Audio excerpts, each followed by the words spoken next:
Diamond হারবারের স্ত্রীকে খুন করে থানায় আত্মসমর্পণ করল স্বামী। দক্ষিণ 24 পরগনা জেলার নেতেড়া পঞ্চায়েতের দক্ষিণ শেরদা বাকির মোড় এলাকায় রীতিমতো চাঞ্চল্য। স্ত্রীকে খুন করে ঘরের দরজায় তালা লাগিয়ে চাবি নিয়ে থানায় আত্মসমর্পণ করেন স্বামী। নিহত গৃহবধূর নাম তাজলিমা বিবি, বয়স আনুমানিক 24। অভিযুক্ত স্বামী সাবির মোল্লা। বুধবার গভীর রাতে থানায় গিয়ে খুনের কথা স্বীকার করে চাবি পুলিশের হাতে তুলে দেয় অভিযুক্ত। খবর পেয়ে ঘটনাস্থলে পৌঁছে ডায়মন্ড হারবার থানার পুলিশ মৃতদেহ উদ্ধার করে ময়নাতদন্তে পাঠায়। পুলিশের প্রাথমিক অনুমান, স্ত্রীকে শ্বাসরোধ করে খুন করা হয়েছে।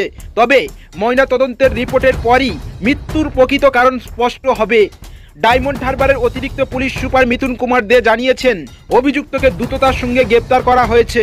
তারপর আজ আদালতে তোলা হলে 7 দিনের পুলিশ হেফাজতের নির্দেশ দেয় আদালত। এর সঙ্গে অন্য কেউ জড়িত আছে কিনা তা খতিয়ে দেখা হচ্ছে। খুনের নেপথ্যের রহস্য উদ্ঘাটনে চলছে পুলিশের টানা জেরা। এলাকায় নেমেছে তীব্র চাঞ্চল্য এবং শোকের ছায়া। আচ্ছা, ডায়মন্ড হারবারের নেত্রা গ্রাম পঞ্চায়েত এলাকায় দক্ষিণ শেরদা গ্রামে একটা খুব মর্মান্তিক ঘটনা ঘটেছে, যেখানে স্বামীর হাতে স্ত্রী খুন হয়েছেন। তাজলিমা বিবি, ওনার 24 বছর মতো বয়স। তাকে ওই শ্বাসরোধ করে, মূলত যেটুকু আমরা এখন পর্যন্ত পেয়েছি, তাকে তার স্বামী হত্যা করেছেন। স্বামীকে আমরা খুব দ্রুততার সঙ্গে অ্যারেস্ট করি এবং তিনি আমাদের কাছে মোটামুটি সেটা অপরাধের কথা স্বীকারও করেছেন। আমরা তাকে কোর্টে ফরওয়ার্ড করি এবং তাকে 7 দিনের রিমান্ডে আমরা পেয়েছি। যেটুকু বাকি যদি কিছু অ্যাঙ্গেল থেকে থাকে সেগুলো আমরা দেখব, যেটা উঠে আসবে সেভাবে আমরা আপডেট করব। ধন্যবাদ। ডায়মন্ড হারবারের স্ত্রীকে খুন করে থানায় আত্মসমর্পণ করল স্বামী।